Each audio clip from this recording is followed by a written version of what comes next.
Olá, amigo Sudaca! Chegou a final da Sul-Americana e vamos analisar os dois times que lutam pelo título inédito. Cruzeiro e Racing se enfrentam em Assunção no dia 23 de novembro. Depois da vinheta, vamos analisar cada time. Pois é, amigos, vamos analisar o confronto e os pontos fortes e fracos de cada time. Mas antes, vou me apresentar, sou Bruno Garcês, jornalista e especialista em futebol sul-americano, e este é o canal Sudaca Brasil, com tudo sobre o futebol aqui no continente, agora em parceria com o canal Bora Pra Resenha TV. Deixa o seu like, se inscreva no canal, dá essa moral pra gente. Confronto entre Cruzeiro e Racing. Tem história esse jogo, hein? Antes, lembramos que a partida será realizada no novo e bonito Estádio Noiva Oja, caldeirão do Cerro Porteño, com capacidade de 45 mil pessoas. O estádio já foi palco de uma final da Sul-Americana em 2019, entre Independiente del Valle e Colón da Argentina. Naquela oportunidade, deu Mata Gigantes. Assunção foi invadida pelos sabaleiros, mas deu Independiente. Na história do confronto, temos que lembrar que os dois times já se enfrentaram 11 vezes, com 4 vitórias do Racing, 5 do Cruzeiro e mais 2 empates. Os jogos que chamam a atenção são as duas finais da Supercopa da Libertadores, torneio que reuniu os campeões da Libertadores. Na primeira edição da competição, em 88, deu Academia. Na Argentina, ficou 2-1 para o Racing, que era dirigido por Coco Basile e que tinha o lendário arqueiro Pato Fidjol, além de Gustavo Costas, atual técnico do Racing, Nestor Fabre, Colombati e o bom meio uruguaio Rubem Paz. Já o Cruzeiro, de Carlos Alberto Silva, tinha um bom volante, Ademir, os atacantes Robson e Careca, que estava no auge. No Mineirão deu empate e título para os argentinos. Já em 1992, o Cruzeiro, que contava com Renato Gaúcho, Roberto Gaúcho, Paulo Roberto Costa, Betinho, Boiadeiro, Nonato e companhia, estava jogando demais. O time era dirigido por Jair Pereira e sapecou um 4-0 no Mineirão. Na Argentina, no jogo de volta, com muita violência, ficou no 1-0 para o Racing, com gol do El Turco Garcia. Gustavo Costa também estava nesse jogo e na zaga da Academia. Rubem Paz ainda comandava o meio de campo, mas não adiantou. Título para o Cabuloso. Na Libertadores, no último confronto entre as duas equipes, o time de Mano Menezes era bem cascudo, mas enfrentava o Racing de Lautaro Martínez, Zaratio, Licha Lopes e companhia. Ainda era a fase de grupos da Copa Libertadores de 2018. Na Argentina, 4-2 para o Racing e em Belo Horizonte, 2-1 para os Celestes. Os dois jogos foram muito bons. E como chega o Cruzeiro para esse confronto? Fernando Diniz, que assumiu o time há pouco tempo, ainda não conseguiu desenvolver o mesmo trabalho que produziu no Fluminense. Mas não é fácil ter uma saída com qualidade lá de trás, trocando passes. O treinador quer um time com mais posse de bola, que crie muitas oportunidades, com volume de jogo. O Cruzeiro tem jogado num 4-2-3-1 e tem bons jogadores. Na qualidade do time titular, acho que o Cruzeiro tem mais time. Resta saber se nos 90 minutos vai ter equilíbrio suficiente no ataque e na defesa. Olha só, o Cabuloso tem Cássio no gol, goleiro experiente, que ainda está em alto nível. Na lateral tem William, que vive mau momento, mas que tem muita qualidade. A zaga é muito boa, com João Marcelo e Vidalba. O argentino tem sido o melhor da posição nos últimos jogos. Na lateral esquerda tem Marlon ou Kaique. No meio de campo tem Perrito Romero, pura raça e liderança. E Diniz ainda pode usar Wallace ou Lucas Silva no setor.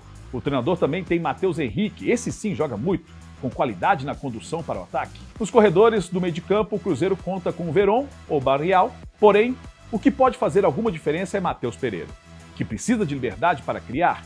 Ele é capaz de desequilibrar naquelas bolas paradas. Na frente, pode contar com Caio Jorge ou Lautaro Dias, depende de Fernando Diniz. A campanha na Sul-Americana é pior que a do Racing. Foram 12 jogos, com 6 vitórias, 5 empates e apenas uma derrota. O Cruzeiro marcou 15 gols e sofreu 7, com um aproveitamento de 63,8%.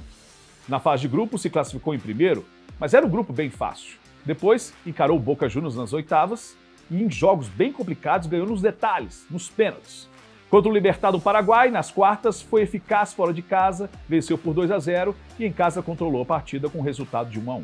Nas semifinais pegou o Lanús da Argentina, em casa jogou mal e ficou no 1-1. Na volta, no estádio La Fortaleza, marcou bem e conseguiu arrancar 1-0 que botou a Raposa na final. Dos confrontos das semifinais para cá, jogou pouco. Contra o Flamengo, jogou mal e perdeu em casa no Independência. E diante do Criciúma, o time foi bem, criou muitas chances e perdeu muitos gols. Diniz ainda precisa ajustar a marcação. O time ainda falha muito nisso.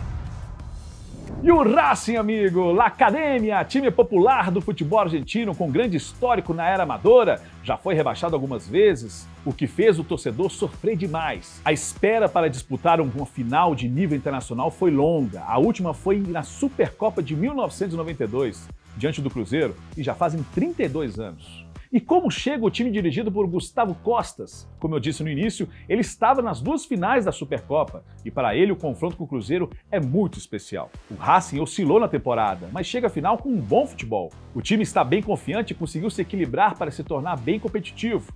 É bem consciente em campo e tem jogado no 3-4-3 ou até um 4-3-3. Tudo depende se Santos Sousa fica mais recuado ou não, mas na maioria das vezes ele joga entre os zagueiros. O time titular tem Gabriel Arias, que é bom goleiro, mas que já falhou em alguns momentos. Os dois zagueiros são Garcia Basso e Di Cesare, que teve uma lesão no início de outubro e ainda corre para se recuperar. No fim de semana ele atuou contra o San Lorenzo. As laterais são um ponto forte do Racing, Gabriel Rojas na esquerda e Gastón Martirena na direita. Os dois são muito ofensivos e atacam bem os corredores. O Uruguai, inclusive, tem sido um dos melhores do torneio. El Oreja tem feito uma diferença pela direita.